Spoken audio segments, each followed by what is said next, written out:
Akademisi Fakultas Hukum Universitas Lampung, Budiono mendukung oknum TNI AD yang tembak mati polisi dihukum mati.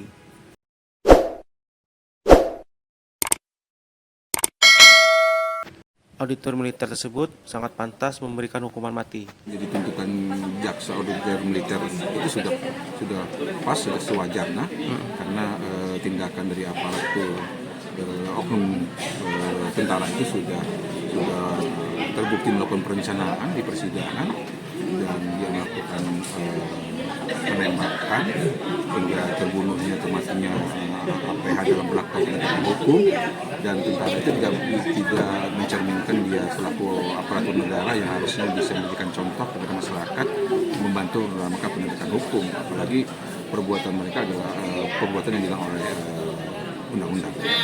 Dia dilakukan itu dengan perencanaan, kedua dilakukan dengan sadar, ketiga dia dilakukan oleh aparatur negara yang seharusnya memberikan contoh kepada masyarakat untuk melakukan penegakan hukum.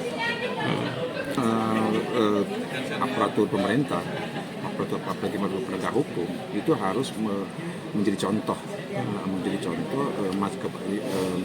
bagi masyarakat untuk taat hukum, bukan melakukan pelanggaran hukum.